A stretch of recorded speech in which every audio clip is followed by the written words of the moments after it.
Muy buenos días, saludo a todas las personas que nos escuchan con la paz de nuestro Dios, con la paz del Señor, a toda la familia de la fe que nos sigue. Y en este primer domingo del mes de julio ya, estamos entrando en el segundo semestre de este año, con ciertas situaciones un poco inquietantes, tanto por los resultados que tenemos de la pandemia, de los contagios, de las muertes y de todas las crisis que se han generado a través de esta difícil situación que estamos pasando. Y precisamente frente a esta difícil situación que estamos pasando, desde el punto de vista espiritual, también han surgido algunas inquietudes.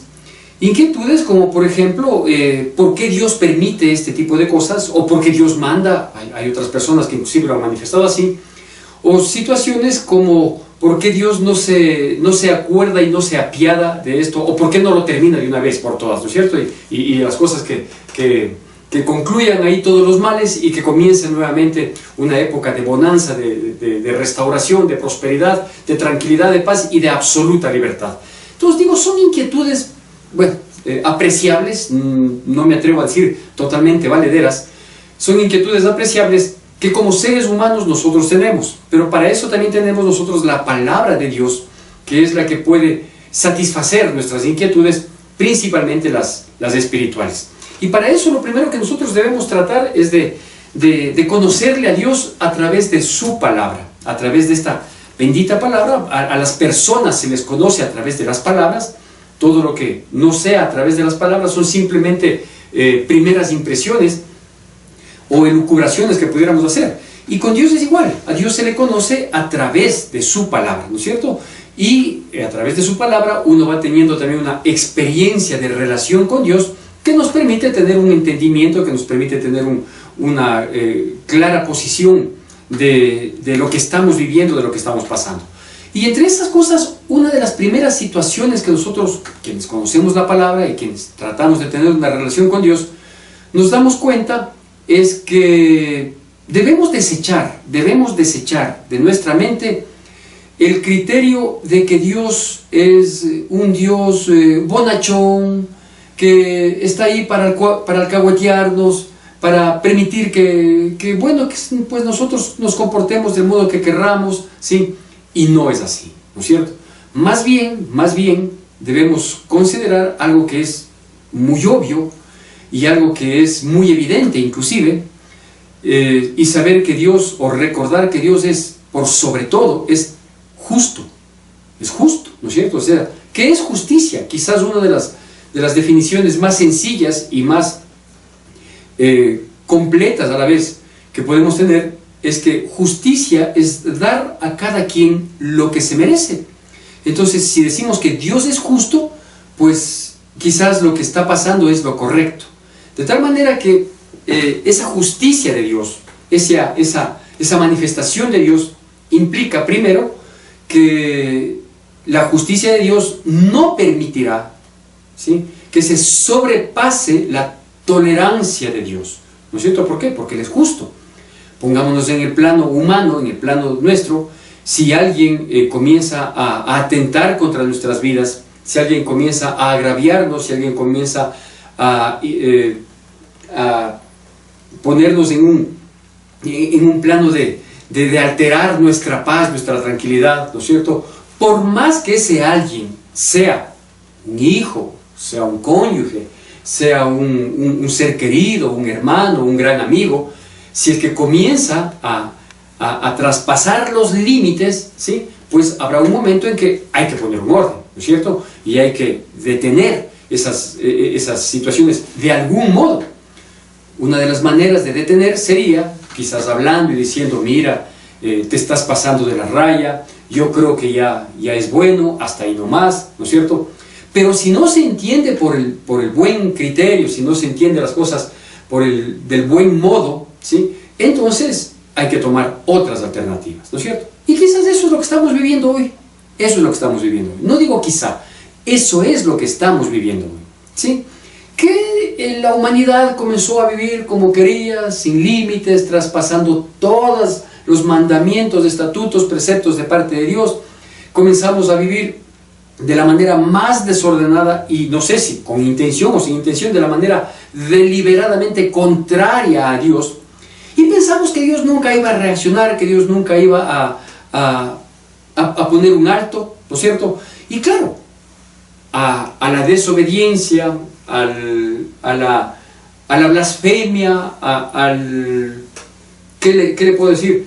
A la manifestación terrible de perversidad, de maldad, le acompañamos, como queriendo impresionarle a Dios, entre comillas, le acompañamos con una permanencia de actitudes ritualistas espirituales, ¿no es cierto? Es decir, por un lado, el mundo, la gente, ¿sí?, hace exactamente lo contrario a Dios. Pero por otro lado, se refugia, insisto, entre comillas, ¿sí?, en actos ritualistas religiosos, ¿no es cierto? O sea, seguíamos yendo a las reuniones espirituales, cada uno en su religión, o seguíamos cada quien pues haciendo lo que creía que podía hacer en favor de Dios o para tratar de agradarle a Dios, ¿sí? Que poniéndole espermita al santo, que haciendo tal o cual cosa, o que inclinándose hacia la sinagoga, hacia la mezquita, qué sé yo, ¿no es cierto? O asistiendo al culto evangélico, yendo a la iglesia el domingo, etcétera, etcétera, etcétera. Como creyendo que con ese tipo de situaciones nosotros estábamos, por un lado, impresionándole a Dios, algo que es absurdo, o por otro lado, estábamos compensando nuestros desatinos con nuestros aparentes actos espirituales. ¿Sabe qué es lo que dijo Dios en una situación similar a la que nosotros estamos viviendo? Es decir, cuando como consecuencia obvia de esa dualidad de comportamiento, por un lado totalmente desobedientes y por otro lado queriendo impresionarle a Dios con ciertos ritualismos, ¿sabe qué hizo Dios? Lo primero que hizo Dios es reaccionar, reaccionar. Por eso le digo, tenemos que quitarnos ese criterio de pensar de que no, Dios es bonachón, Él es todo amor, Él jamás nos castigaría. Él no nos castiga, basta con que quite su accionar en nuestras vidas y pasa lo que pasa, y pasa lo que estamos viviendo, ¿no es cierto? Basado en esto, quiero compartir unos pocos versículos que se encuentran en el libro de Isaías, capítulo 1, Isaías, capítulo 1, versículos del 15 al 20, para que nosotros veamos lo que está sucediendo y sobre todo qué acciones tomar para tratar de cambiar nuestra posición. Y quizás al cambiar nuestra posición, al cambiar nuestra actitud, logremos cambiar el dictamen, el juicio que estamos viviendo de parte de Dios. Y dice así, Isaías capítulo 1, versículos del 15 al 20, la palabra de Dios dice así: cuando extendáis vuestras manos, yo esconderé de vosotros mis ojos. Asimismo, cuando multipliquéis la oración, yo no oiré. Llenas están de sangre vuestras manos. Lavaos y limpiaos.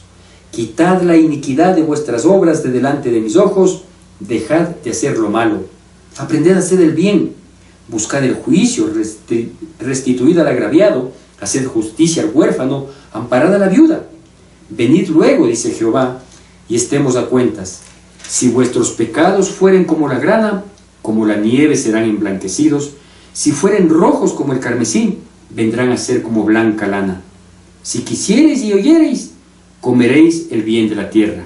Si no quisiereis y fuereis rebeldes, seréis consumidos a espada, porque la boca de Jehová lo ha dicho. ¿No es cierto? Entonces, estos versículos son la respuesta a la actitud de un pueblo, de aquel pueblo y del actual pueblo, de la actual humanidad, ¿no es cierto? Son la respuesta que Dios dio frente a la insensatez, frente al abuso que la gente tiene de las bondades de Dios, ¿sí? Y que colmaron la tolerancia de ese Dios bueno, Dios maravilloso, de misericordia, de compasión, generoso en extremo, todo lo que usted quiera, pero por sobre todo, justo, ¿no es cierto? Entonces, ¿qué dice esta porción de la palabra? Esta porción de la palabra dice que frente a la consecuencia obvia de una desobediencia deliberada, permanente, constante, sin visos de arrepentimiento, dice, ustedes van a extender sus manos suplicando que que Dios haga algo. Y dice, yo esconderé mis ojos. Y multiplicarán la oración. Y yo no les oiré, porque vuestras manos están llenas de sangre, dice Dios. ¿No es cierto? Eso es exactamente lo que nosotros estamos viviendo en este tiempo. Que vea, estamos orando, estamos pidiendo, estamos clamando, estamos rogando, estamos humillándonos en apariencia delante de Dios para decirle, por favor, Señor, ya pon un fin a esta situación, o bendito Dios, provéenos, o sánanos, o no permitas que este contagio termine en muerte, o por favor frena la cadena de mortalidad que hay en las familias, porque eso es lo que está pasando hoy en día. Y no quiero topar el aspecto de las decisiones de las autoridades, cada quien dará cuenta de lo suyo. Pero hoy en día, desde que se permitió pasar al semáforo amarillo, mismo que era necesario por cuestión producción, por cuestión sustento, ahora hay contagios a nivel familiar. Yo mismo, como pastor, obviamente que sigo cumpliendo mi responsabilidad pastoral, ministerial, he recibido varias llamadas, varios mensajes pidiendo oración por familias contagiadas y familias contagiadas en las cuales ya ha existido al menos un fin fatal, o sea, ya ha habido algún muerto. Entonces imagínense todo lo que esto implica. Y claro, quienes tenemos la bendición de creer en Dios, lo que hacemos es refugiarnos en Él. Y dice, levantar nuestras manos, extender nuestras manos, diciendo, Dios mío, te suplicamos. Dice, yo no os voy a oír, no voy a escuchar, voy a esconder mis ojos de ustedes. ¿Por qué? Porque no hay cambio. Porque no hay cambio, porque pueden pedir, llorar, gritar, hacer lo que sea, hacer vigilias, vestirse de ceniza y silicio, todo lo que quieran. Pero no hay cambio, dice Dios. ¿Cómo? Si yo no veo que hay una verdadera actitud, o qué es lo que estamos esperando. Solo que Dios haga los milagros, que Dios haga los prodigios, que Dios cambie, que Dios sane, que Dios restaure, que Dios provea, que Dios haga absolutamente todo para nosotros seguir iguales. ¿Sí? Eso no está dentro del plan de Dios. ¿Sí? Porque en un juicio como el que estamos viviendo, lo que Dios está haciendo es dos cosas. La primera, o pretende que dos cosas sucedan. La primera es que nosotros procedamos al arrepentimiento. Eso quiere decir que nosotros debemos reconocer que estamos mal, que hemos venido viviendo de manera totalmente ajena a la voluntad de Dios, opuesta a la voluntad de Dios. Es decir, que procedamos al arrepentimiento. Y el arrepentimiento comienza con el reconocimiento. La primera cosa que Dios quiere. Y la segunda cosa que Dios quiere es que si efectivamente hay un genuino arrepentimiento, pues haya un cambio de actitud, porque eso es lo correcto. Porque arrepentidos a lo mejor hay muchos, ¿sí? Pero cambio de actitud no hay, no existe. Entonces yo quiero compartirle en este punto, más aún cuando este es un culto de Santa Cena, por ser el primer domingo del mes de julio, y al término de este servicio estaremos compartiendo la Cena del Señor, en la cual Dios nos pide y nos exhorta que antes de servirnos de la mesa del Señor, de servirnos del pan y de la copa, examinemos nuestras vidas para que nosotros no nos condenemos a servirnos el pan y el vino, ¿no es cierto? Dice que si nosotros comemos y bebemos indignamente de la mesa del Señor, juicio comemos, ¿sí? Y eso puede traer maldición para nuestras vidas. Entonces, creo que es necesario que nosotros reconsideremos la situación. Primero, nuestra relación con Dios, de no solo estarle pidiendo, cuando nosotros no estamos dando nada. No estamos dando muestras de nada, de ningún cambio, de ninguna mejoría, de ninguna posibilidad de enmienda en nuestras actitudes, en nuestra vida, ¿no es cierto? Y también consideremos que efectivamente esto cada vez se hace más real, y quienes no quieren aceptarlo, bueno, yo respeto cuáles sean los argumentos que les lleven a no aceptar esta situación. ¿Cuál situación? Pues precisamente la de que de este momento difícil, de este tiempo difícil, que no vemos que se avisore un cambio al menos, o una mejoría en toda la situación, al menos en poco tiempo, de esto nos saca solo Dios. No hay otra posibilidad. Esto ya lo he dicho desde, creo que 30 y más mensajes a través de este medio que lo tenemos desde que entramos en la pandemia. Lo he dicho por reiteradas ocasiones. No puedo decir que todas las veces, porque no todos los temas han ameritado, pero por reiteradas ocasiones he dicho, de esto nos saca solo Dios, ¿sí? Así que con estas consideraciones permítame compartirle 4 recomendaciones que nos menciona el texto que nosotros hemos ocupado como base el día de hoy, que se encuentra en Isaías capítulo 1 versículos del 15 al 20.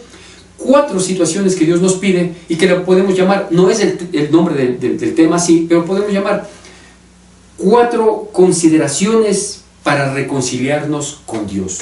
4 consideraciones para reconciliarnos con Dios. Y la primera se encuentra precisamente en el versículo 16, o las primeras se encuentran en el versículo 16, y dice: lavaos y limpiaos. Es decir, Dios quiere que nosotros nos lavemos y nos limpiemos. La pregunta es, ¿qué debemos lavar y limpiar? Pues lo que tenemos que lavar es nuestra mente y nuestro corazón. Nuestra alma hay que lavar. Y aquí habla de dos verbos que aparentemente cumplen la misma misión, pero no es así. Aquí más bien estos verbos lo que nos muestran es una acción secuencial, consecutiva una de la otra. Lavarnos, ¿sí?, hasta quedar limpios. Eso quiere decir. Porque mire, lavar nuestra mente, lavar nuestra alma, lavar nuestro corazón de tanta inmundicia, de tanto pecado, de tanta maldad, de tanta perversidad, de tanta malicia, de tanta corrupción, de tanta violencia, de tanta inmoralidad. Vea, falta tiempo y palabras sobran para describir la actitud actual de la humanidad, ¿no es cierto? ¿Y Dios qué es lo que quiere? Lo primero que nos está pidiendo es, dice, por favor, lávate hasta que estés limpio. Dice, lavaos y limpiaos, ¿no es cierto? Entonces, lavar nuestra mente, ¿sí?, es decir, bueno, voy a hacer mi mejor esfuerzo por comenzar a desechar todos esos pensamientos reiterados que me han llevado a tomar acciones que son malas, que son pecaminosas, que perjudican tanto mi misma vida como a muchas otras personas que puede haber perjudicado por mi manera de ser, ¿no es cierto? Aquí en Latinoamérica nos jactamos mucho nosotros de ser muy pícaros, de mucha suspicacia, ¿no? Que en todo le metemos la viveza criolla, ¿sí?, para tratar de sacar provecho. Lávate y límpiate de esos pecados, de esa manera de pensar, de esos argumentos, de esos criterios que vienen desde niños muchas veces, ¿no? Desde niños fuimos ilustrados, fuimos empujados, fuimos enseñados en que hay que ser bien vivos y que no importa el resto, que si tú puedes surgir pisoteando el resto, que si tú quedas bien aunque sea con el engaño, con la mentira, eso es lo que vale. Eso hay que lavarse, eso hay que limpiar, esos criterios torpes, ¿sí?, que nos han llevado a donde hoy estamos, ¿sí?, a un estado de corrupción terrible del cual hemos ameritado, ¿sí?, un juicio que no tenemos una salida por lo pronto. Primer aspecto, lavaos y limpiaos. El segundo aspecto se encuentra en el mismo versículo 16 y dice, quitad la iniquidad, y concluye diciendo, de vuestras obras. Quitar la iniquidad. ¿Qué es iniquidad? La iniquidad es la injusticia, es la falta de igualdad, es la falta de criterio para no perjudicar a nadie. Quita la iniquidad. Qué hermoso sería vivir en un mundo, en un país, en un grupo, en una familia, en la que tratemos de ser ecuánimes. Comenzando, digo, por la familia, porque ahí es donde se forjan los principios, los valores. Ahí es en donde debemos educar a nuestros hijos, ¿no es cierto?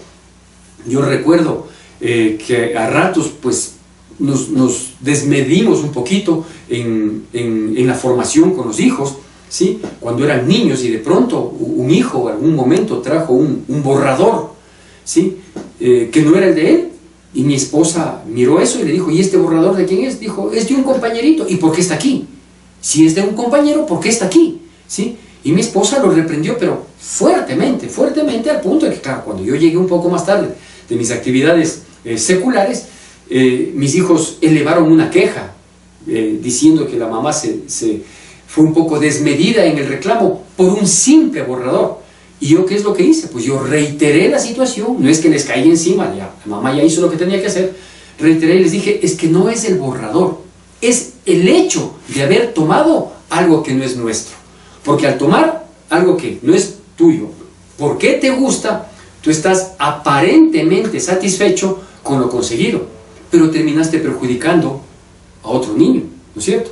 Si es que desde niños les enseñamos con firmeza, con contundencia, a que quiten de ellos la iniquidad de sus obras, es decir, de que piensen en el resto antes de actuar para favorecerse a sí mismo, de que no caigamos en esas condiciones muchas veces de solo buscar mi provecho, de solo buscar mi beneficio y el resto que no me importe absolutamente nada, ¿sí? Entonces es necesario que nosotros entendamos que lo que hoy estamos viviendo, ¿sí? En lo macro es porque en lo micro no pusimos correctivos y no lo hicimos a su debido tiempo. Por eso dice, quita de ti la iniquidad de tus obras, de tu accionar. Ya deja de pasarte de muy pilas, de ser el más chévere porque eres el que todo lo consigue por la izquierda, por el lado fácil. No es eso lo que nos indigna últimamente en las noticias de nuestro país, de nuestra nación y de las naciones vecinas. No es eso lo que irrita. Porque una cosa es el dolor que causa la pandemia con todas sus derivaciones, pero otra, la indignación, la irascibilidad a la que estamos expuestos, ¿sí? por la iniquidad de muchas personas. Ahí que mueran. Lo importante es yo ganar el beneficio.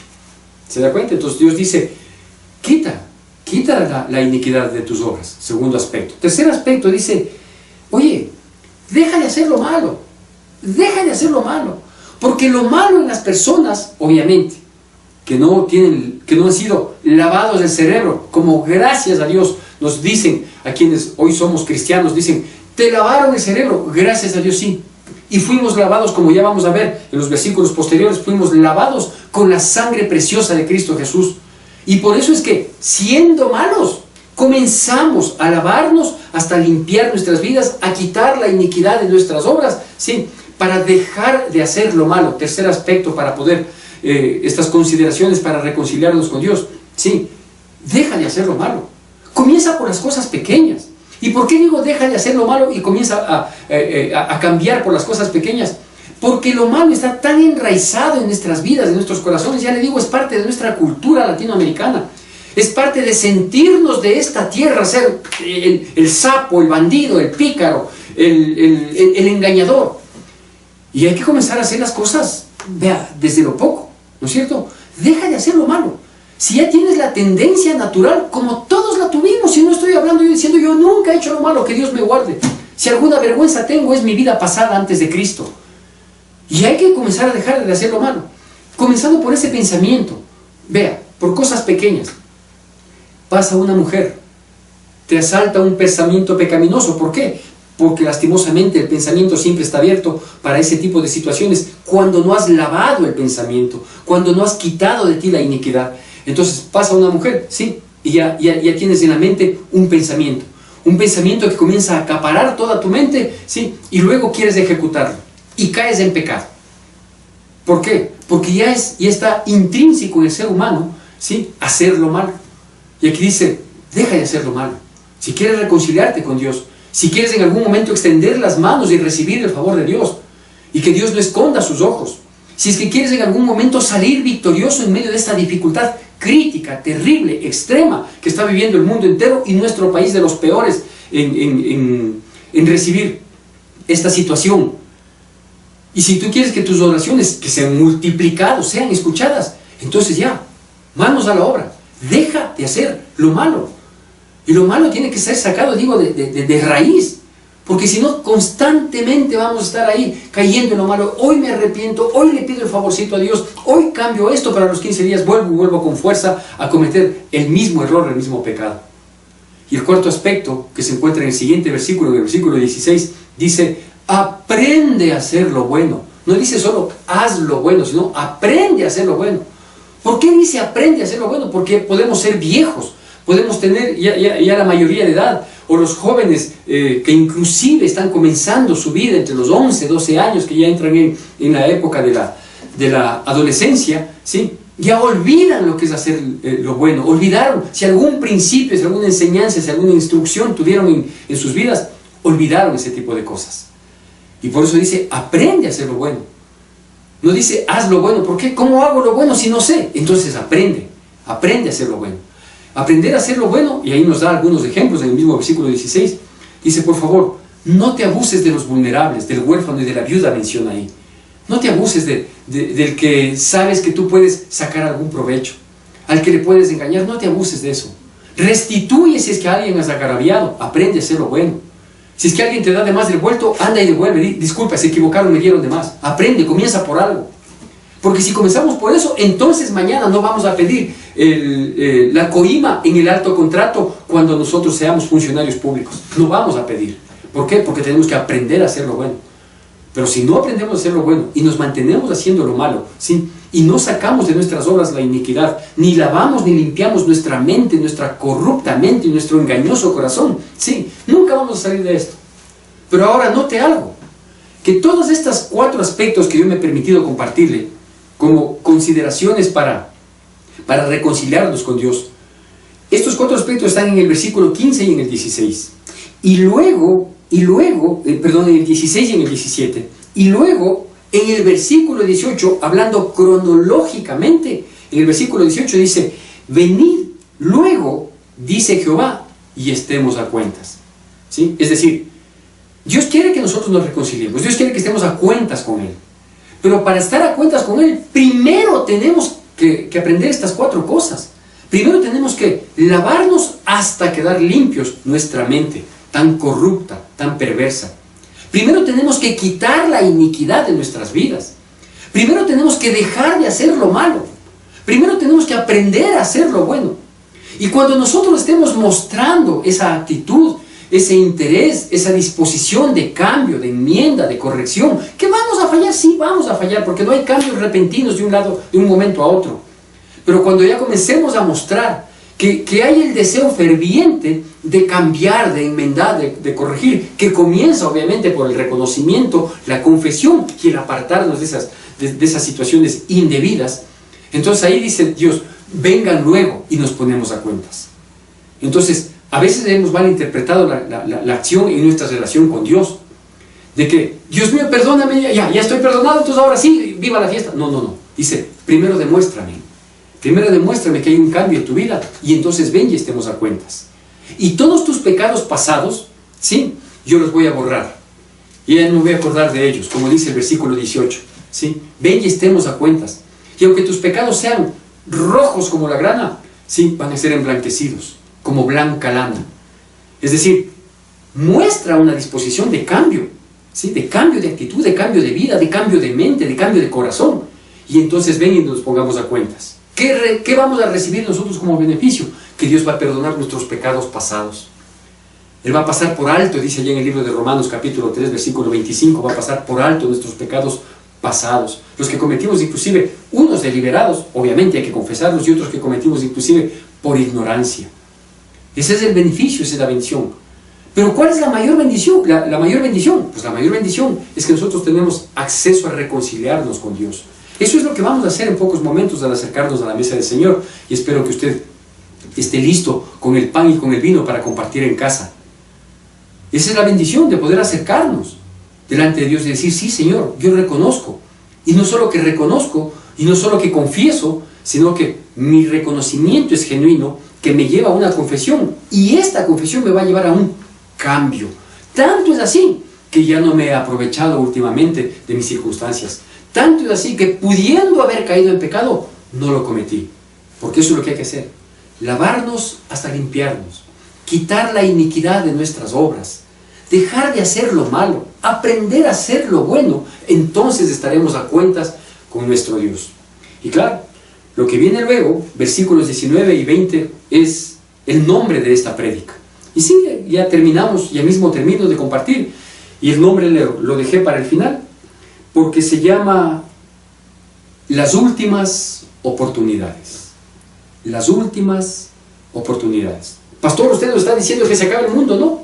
Estoy diciendo que hay muchas señales y Dios está inquietando mi corazón para hablar precisamente de estas señales que como advertencia nos dejó Jesucristo. ¿Para qué? Para que nosotros miremos los tiempos, ¿sí? Y enderecemos la vida, enderecemos nuestras actitudes, ¿no es cierto?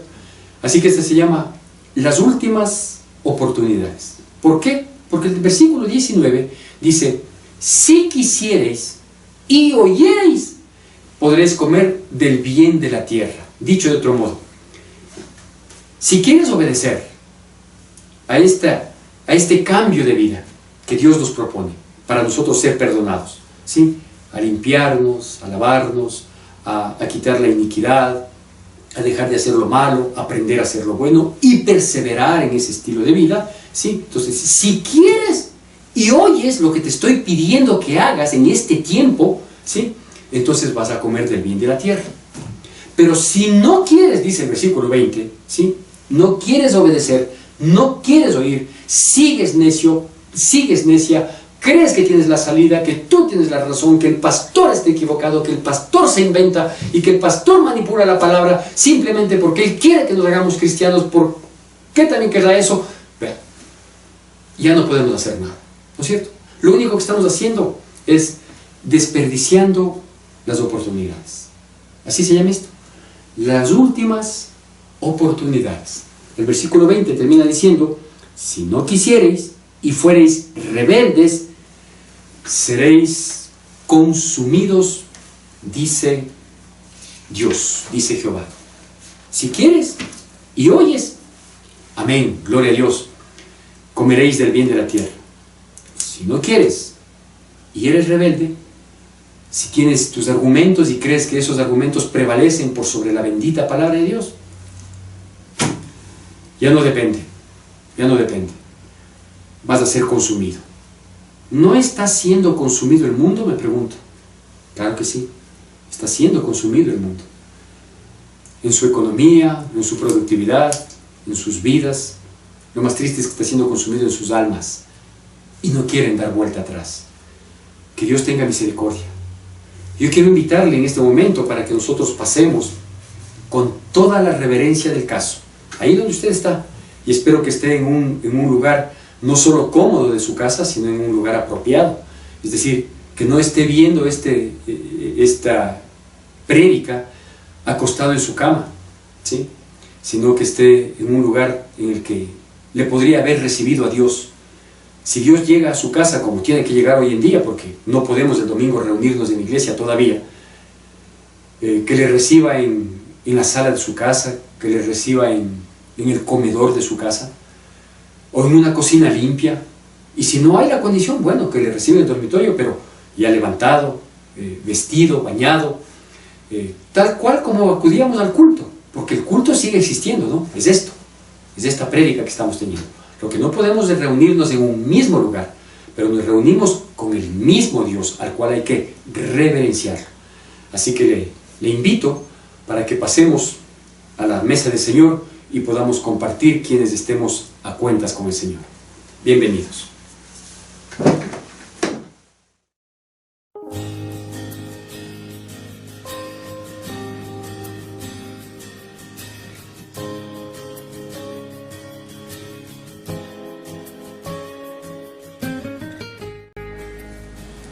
Estamos una vez más en nuestra congregación, en nuestra iglesia, a la cual anhelamos volver muy pronto, que Dios así lo permita. Vamos a compartir la mesa del Señor. Todos quienes estemos a cuentas con Dios podemos servirnos del pan y de la copa del Señor. Porque yo recibí del Señor lo que también os he enseñado, que el Señor Jesús, la noche que fue entregado, tomó pan. Tomemos por favor el pan. Sin Dios, fue en esa cruz donde la historia cambió, donde mi vida tomó otro sentido. Bendito Señor, este trozo de pan simboliza el cuerpo de tu Hijo, nuestro Señor Jesucristo, que fue literalmente partido por causa nuestra, pagando un precio que nos correspondía a nosotros, pero en su infinito amor, Él se puso en nuestro lugar. Por eso te pedimos que bendigas este pan, en la simbología del cuerpo de nuestro Señor y Salvador, Jesucristo. Y habiendo dado gracias, lo partió y dijo: tomad, comed, esto es mi cuerpo que por vosotros es partido. Haced esto en memoria de mí. Podemos comer del pan.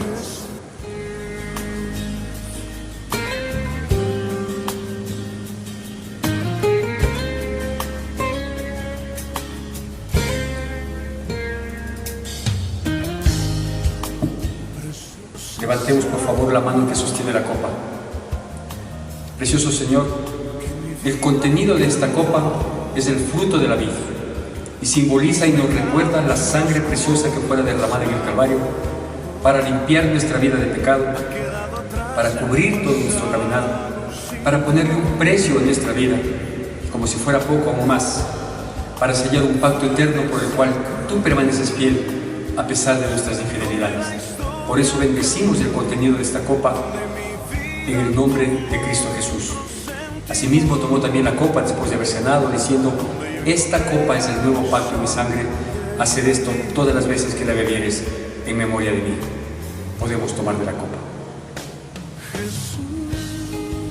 Así pues, todas las veces que comamos este pan y bebamos esta copa, la muerte del Señor anunciamos hasta su venida. Bendito Señor, te damos gracias, Padre, porque estas palabras que lo hemos dicho varias veces el primer domingo de cada culto, Señor, de cada mes, nos recuerdan tu venida, y todos los acontecimientos que están sucediendo, Señor, en este tiempo nos anuncian que esa venida está más cerca de lo que podemos imaginar. Ayúdanos, por lo tanto, Señor, a adiestrar nuestras vidas a tu bendita palabra, a afinar nuestros corazones al tuyo, para que en tu venida nos encuentres como esa iglesia santa y sin mancha, por la cual tú vienes, Dios, en el nombre precioso de Cristo Jesús. Que la gracia de nuestro Señor Jesucristo, el amor de Dios nuestro Padre, la comunión y consolación de su Santo Espíritu sea con todos y cada uno de nosotros, y el pueblo de Dios, que es el pueblo más que vencedor sobre la faz de la tierra, dice: amén. Que Dios los bendiga. Los anuncios que tenemos para esta semana son: seguimos en oración todos los días a las 9 de la noche. El miércoles 8 de julio tendremos un mensaje de reflexión a cargo de nuestro pastor Santiago Fiallos. Tu donación es importante para sostener la obra de Dios. Realiza tus aportes a la cuenta de la Iglesia Evangélica Centro de Adoración Cristiana. Gracias por acompañarnos.